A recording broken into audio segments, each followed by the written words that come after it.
Nothing says modern chic quite like a belted cape. In today's video, we're going to be constructing one of two pieces from the Ladies Who Lunch pattern.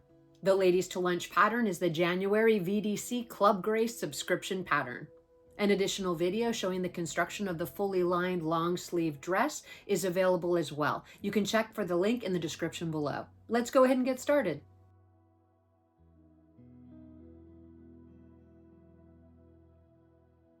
The pieces that we'll use to get started with our cape from the Ladies Who Lunch pattern is the back piece of the cape, the side back, the front of the cape and the side front, and then the facing that goes around the front edge.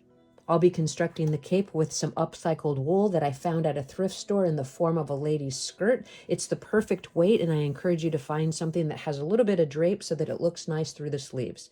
The first step is to lay our pattern pieces out according to the grain line and get them cut out.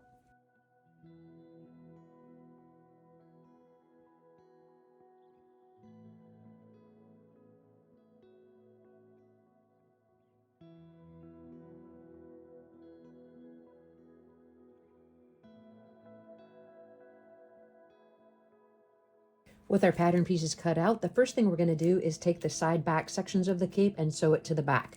You'll notice on the pattern piece that there is an area that indicates that you want to leave it unsewn. That's where the belt is going to pass through. It can be helpful to mark that area that you leave unsewn with a heat erasable marker, and that's what I'm going to do here.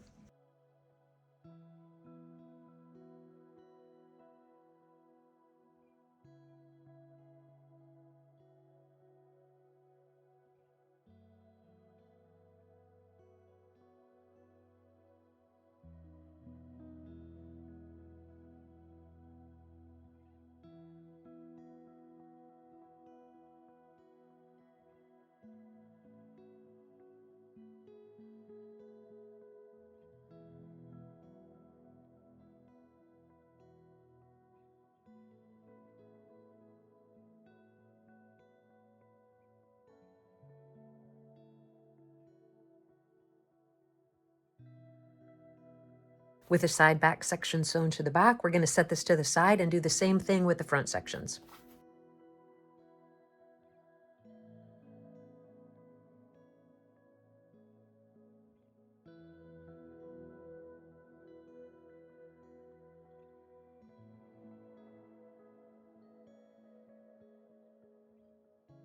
With both of our side front sections sewn in place, we're going to place the two front pieces right sides together and sew across the back of the neck seam.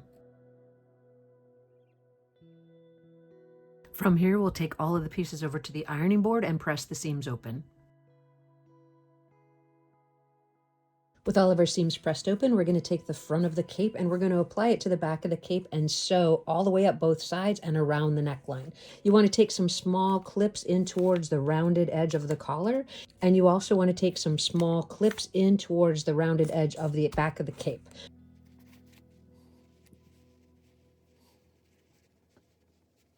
I'm matching the center back seam of the front to the actual center back seam of the back.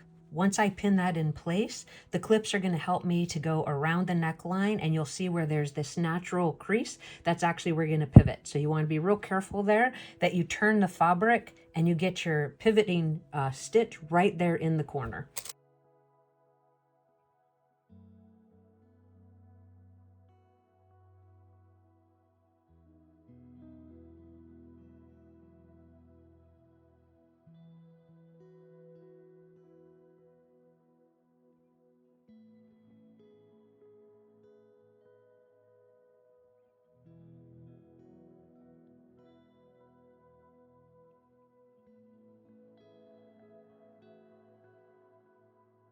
Let's take a quick look at how our pivots turned out. So we went across the upper arm of the cape, came up to the neckline. We made a slight angled pivot here, and we also did it again on the second side. So I think that looks to be pretty good. The next step is going to be to trim down the seam allowance right around the neck opening, and then we're actually going to grab our facing pieces and sew the center back neck seam.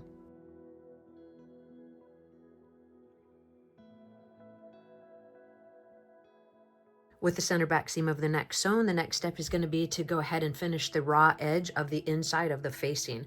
I'm going to use my serger to do that with an overlock stitch, but you can also do it with a zigzag stitch or even take some pinking shears and just trim the end to prevent any possible fraying. We'll take our facing and match that center back neck seam, and then we'll pin it right sides together and sew the seam.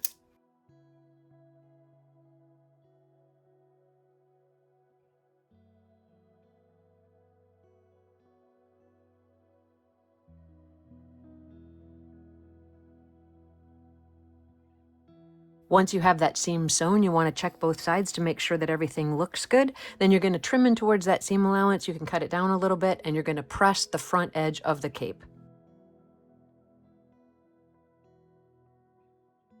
Here's how our cape's turning out so far, and I think it looks fantastic. We have just a few more steps and our project will be finished. Next, I'm going to take the cape back to the serger and run an overlock stitch along the hem edge to get the hem started.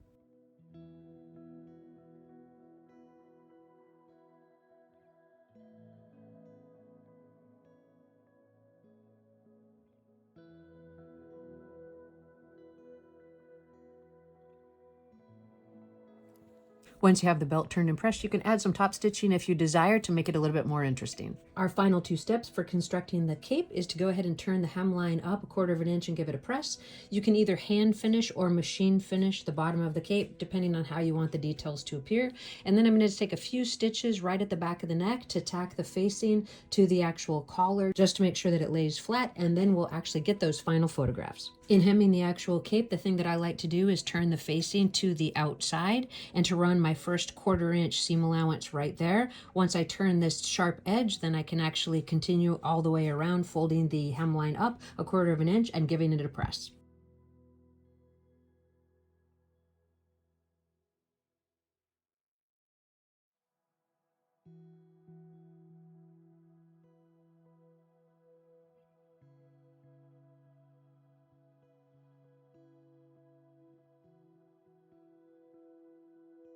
With our neck facing tacked down, the last step is to add the belt to the cape and get a fit to the doll.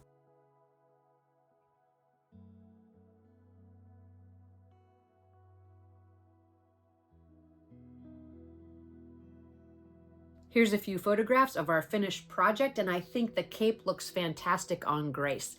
I love the additional detail of the belted waist, which I think gives her a little bit more feminine silhouette.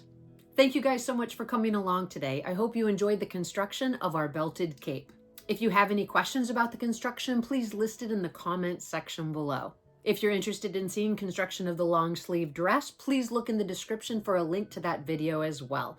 As always, I thank you guys for your time and watching. I wish you a really, really happy new year and a prosperous 2024. I look forward to seeing you in the next video.